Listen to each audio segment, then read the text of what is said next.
Coucou les jardiniers! Hello les jardinières! Vous connaissez Rustica l'hebdo? Rustica le site internet? Eh bien maintenant, écoutez Rustica! Avec ses nouvelles séries de podcasts. Bonjour à toutes et à tous. Je vous souhaite la bienvenue pour ce nouveau rendez-vous de jardinage proposé par la rédaction du magazine Rustica. Que faire au jardin en ce moment? C'est ce que nous vous proposons de découvrir au fil des semaines dans cette nouvelle série. Aujourd'hui, nous allons nous intéresser à l'arrosage au jardin, sur balcon et terrasse, une opération indispensable pendant l'été, mais avec le souci de bien arroser sans pour autant gaspiller l'eau, denrée ô combien précieuse et coûteuse. Pour bénéficier d'un gazon parfait ou de beaux légumes, vous devez en maîtriser l'arrosage. D'abord parce que toutes les plantes n'ont pas les mêmes besoins, et l'excès d'eau est souvent plus préjudiciable que le manque. Ensuite parce que l'eau peut être une denrée rare. Chaque année, de nombreuses régions sont obligées de la rationner du fait d'une période de sécheresse, mais aussi parce qu'un usage sans contrôle finit par coûter fort cher aux jardiniers. Certaines situations dans le jardin accentuent encore l'effet des températures élevées et du manque d'eau. Les plantes installées devant la façade d'une maison, par exemple, comme le long d'un mur sous le vent ou d'un escalier, ou encore sur un talus entre deux niveaux dans le jardin. Les plantations récentes sont également plus sensibles à la sécheresse que les végétaux bien installés et enracinés profondément. Voilà autant d'éléments que vous devez prendre en compte au quotidien pour arroser au bon moment, avec la juste quantité, sans gaspiller. Pendant toute la belle saison et plus particulièrement au cours des mois d'été, de grosses chaleurs et des périodes de sécheresse sont toujours envisageables. Les arrosages seront alors indispensables pour préserver la vie de vos végétaux et leur assurer une bonne croissance. Quelques règles de base vous permettront d'être plus efficaces et surtout d'économiser autant que possible cette eau si précieuse. Pour arroser, opérez le soir, à la tombée de la nuit ou très tôt le matin.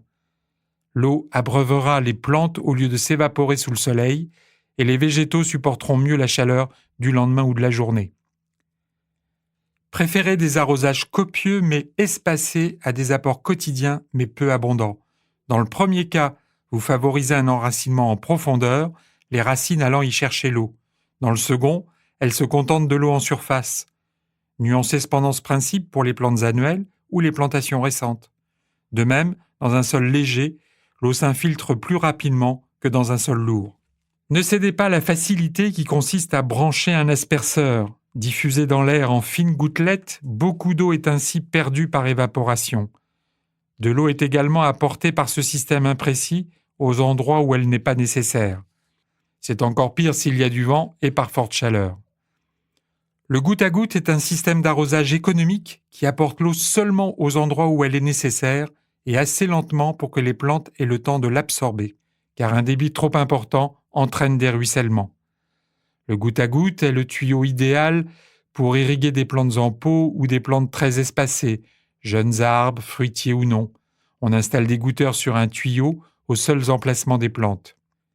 Autre méthode, le tuyau poreux, quant à lui, laisse suinter l'eau sur toute sa longueur. Il convient donc mieux pour les plantations installées en ligne serrée, au potager ou pour une haie, ou même dans les massifs car on peut lui faire décrire des courbes et il apporte également de l'eau dans l'espace laissé entre les plantes, ce qui leur permet d'étendre leur système radiculaire. En été, apportez l'eau toujours au pied des plantes, c'est un bon réflexe.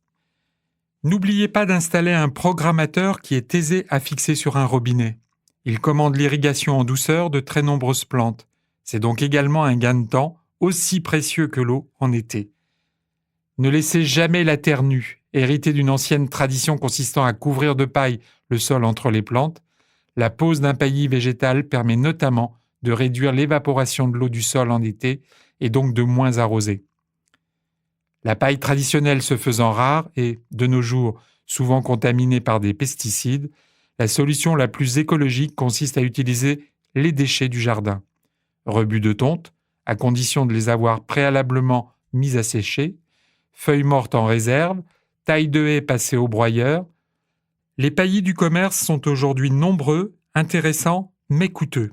Ils sont toutefois précieux pour couvrir de petites surfaces, notamment dans le jardin décoratif, dans les pots, les massifs de rosiers par exemple. Ils sont également secourables si vous êtes en manque de déchets verts. 2 autres gestes jardiniers sont recommandés pour diminuer les apports d'eau. Le binage permet de casser la croûte sèche qui se forme en surface de nombreux sols et sur laquelle ruisselle l'eau. Ménager une cuvette au pied des plantes est aussi une méthode efficace pour retenir l'eau. Il s'agit de façonner un petit réservoir à l'aide d'un cordon de terre disposé autour de la plante pour que l'eau de pluie ou d'arrosage ne se perde pas par ruissellement. Une mention particulière pour les plantes en pot que vous devrez arroser très souvent en été, d'autant plus que le pot est petit car le terreau se dessèche très vite. Quand on a un petit nombre de potées, pensez à les faire tremper dans un seau d'eau.